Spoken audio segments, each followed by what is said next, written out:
Welcome to a story so dark it still echoes through the streets of old New Orleans. Tonight, we uncover the chilling truth behind the slave boy who terrorized New Orleans, 4 families erased forever. Before we begin, tell me in the comments where you're watching from, and if you value deeply researched, fact-checked true history that takes count hours to uncover and verify. Please subscribe and support this work. Your support helps keep these forgotten, uncomfortable truths alive and accurately told. In the early 1800s, New Orleans was one of the richest and most dangerous cities in the United States. By day, it thrived with music, trade, and culture flowing through its busy ports. By night, it became a place of shadows, whispered fears, and unspoken violence. Beneath the beauty of French architecture and lively streets existed a brutal system built on human suffering, where enslaved people were treated as property and cruelty was not only common, but legally protected. Slavery in New Orleans was especially harsh because the city was a major hub for the domestic slave trade. Thousands of enslaved men, women, and children were bought, sold, and separated from their families in crowded markets. Public punishment was normalized, and extreme violence was often used to maintain control. Fear was a daily tool used by slave owners and authorities alike, creating an atmosphere where pain and terror blended into everyday life. This environment didn't just harm the enslaved, it poisoned the entire city. Enslaved children grew up witnessing beatings, executions, and humiliation at an early age. Compassion was crushed, innocence stolen, and survival often meant learning brutality before learning kindness. In such a system, violence became learned behavior, passed down and reinforced by constant abuse and dehumanization. Meanwhile, wealthy families lived in luxury, protected by laws that valued property over human life. Crimes against enslaved people were rarely investigated, and justice was selective. This imbalance created a dangerous silence, one where suffering went unnoticed and horrors could grow unchecked in the background of polite society. It was within this cruel and unforgiving world that the events of this story took shape. A city divided by power, fear, and silence became the breeding ground for a terror that would later shock New Orleans and erase entire families from history. Very little is known about the early life of the slave boy at the center of this story, and that silence itself is revealing. Like many enslaved children in New Orleans, his name was never properly recorded, his birth date ignored, and his family history erased. He entered life not as a person in the eyes of the system, but as property, born into bondage with no legal identity and no protection. From a young age, he would have been surrounded by violence. Enslaved boys were often forced to witness brutal punishments, public whippings, and executions meant to send a message. Childhood was short, and innocence was a luxury enslaved children could not afford. Survival meant obedience, silence, and emotional numbness in a world where pain was routine. Historical accounts show that enslaved children were frequently assigned harsh labor well before their teenage years. Long hours, physical exhaustion, hunger, and constant fear shaped their development. Discipline was enforced through cruelty, not guidance. In such conditions, empathy often gave way to rage, and fear slowly hardened into something darker. What makes his origins even more disturbing is the lack of intervention. No laws existed to protect enslaved children from abuse. Owners could act with near total impunity, and the suffering of a child rarely drew concern. Trauma was allowed to grow unchecked, buried beneath silence and social acceptance. By the time this boy began to emerge in historical whispers, he was already shaped by a system that denied his humanity. His origins were not defined by choice, but by a violent world that molded him long before anyone noticed the consequences. The slavery system in New Orleans was not just cruel, it was engineered to break people psychologically. It stripped individuals of identity, family, and hope, replacing them with fear and obedience. When violence becomes routine and mercy is punished, the human mind adapts in dangerous ways. This was not chaos by accident, it was cruelty by design. Enslaved people were constantly reminded that their lives held no legal value. Beatings, torture, and executions were public spectacles meant to reinforce control. Children growing up in this environment learned early that power came from violence, not justice.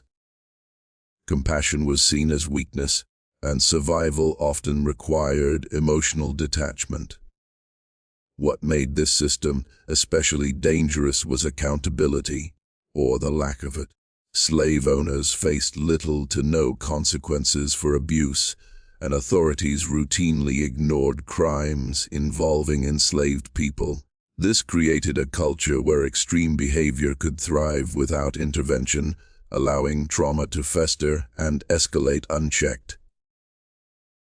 Over time, the system didn't just dehumanize its victims, it reshaped behavior. Constant exposure to brutality normalized cruelty and blurred moral boundaries. When pain is all someone has ever known, it can become the language they speak. The line between victim and aggressor can slowly disappear in such conditions. This is how the system created monsters, not by birth, but by environment. It planted seeds of violence in broken lives and then acted shocked when that violence returned to society in horrifying ways. The first family's destruction didn't happen all at once, and that made it even more terrifying. At first, there were small signs that something was wrong. A missed appearance at church, a locked house that stayed silent for days, neighbors noticing an unusual stillness where laughter and daily routines once existed. In a city used to minding its own business, these warning signs were easy to ignore. When the truth began to surface, it came through whispers rather than official reports. Members of the household were found dead under disturbing circumstances, their deaths dismissed or poorly investigated. Authorities were slow to act, partly because fear ruled the streets, and partly because uncomfortable questions were easier to bury than confront. What should have sparked outrage instead dissolved into silence. The brutality of the attack shocked those who learned the details. This was not random violence or a crime of opportunity. It appeared calculated, personal, and merciless. The family's name was quietly erased from social circles, their home abandoned, as if pretending they never existed could protect others from the same fate. What made this first incident especially chilling was how quickly life moved on. No public mourning, no real justice, no accountability. The city swallowed the tragedy and kept breathing, unaware or unwilling to accept that something far darker had been unleashed within its boundaries. This first family wasn't just lost, they were a warning that went unheeded.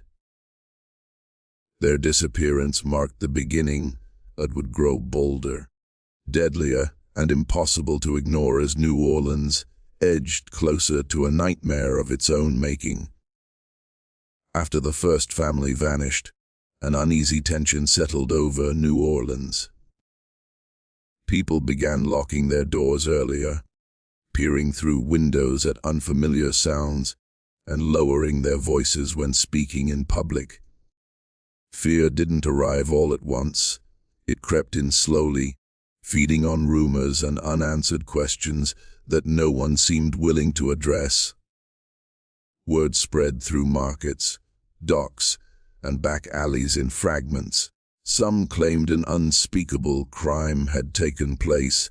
Others whispered about something far worse moving through the city unnoticed. With no clear explanation from authorities, imagination filled the gaps, making the threat feel larger and closer with every retelling.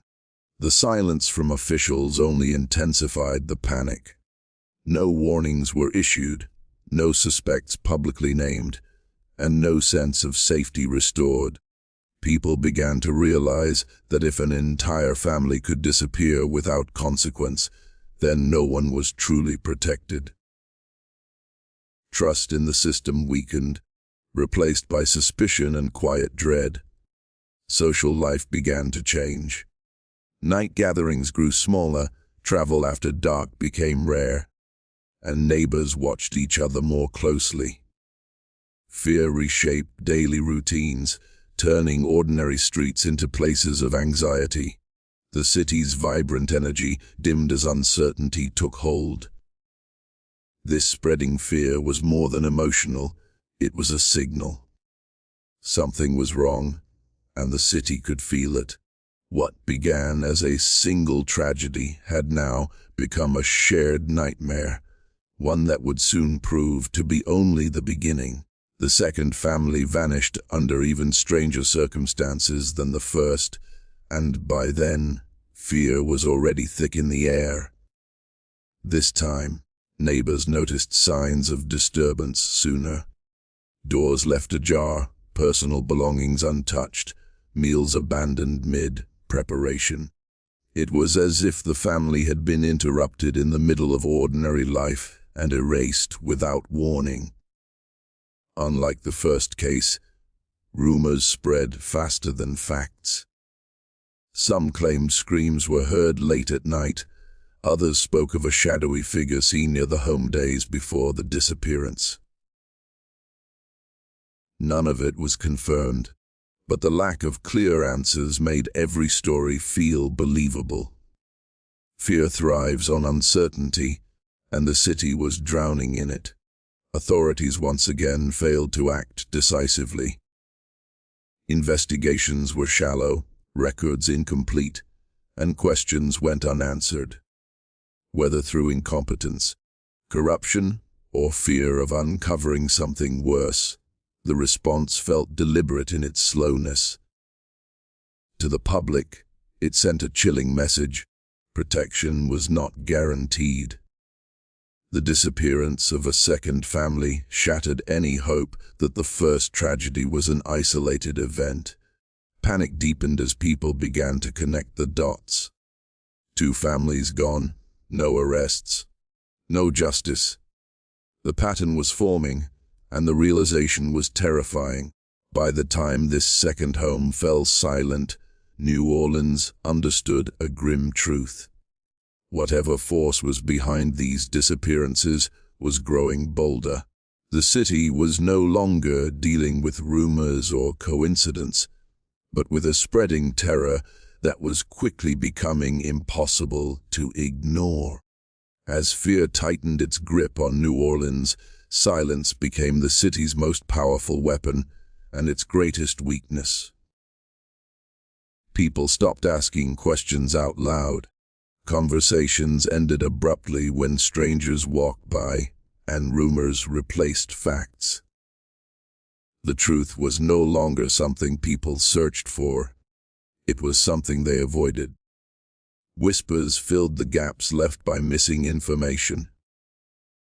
Some believed powerful families were involved. Others claimed authorities knew more than they admitted. Stories grew darker with each retelling, fueled by imagination and fear. In the absence of transparency, rumor became reality for many residents. Officials offered little clarity, and what they did say often contradicted itself. Reports were vague, records incomplete, and some details seemed intentionally omitted, whether driven by incompetence, fear of public panic, or pressure from influential figures. The result was the same: the truth stayed buried. This culture of silence allowed the terror to continue unchecked. When people feel unheard or unprotected, they retreat inward. Witnesses stayed quiet. Suspicious behavior went unreported. The system designed to maintain order instead created the perfect conditions for darkness to thrive. In New Orleans, silence wasn't just the absence of sound, it was a shield. A shield that protected secrets, enabled violence, and ensured that whatever was happening behind closed doors could continue without resistance. By the time the third family disappeared, New Orleans was already living in fear, but this event confirmed everyone's worst suspicions.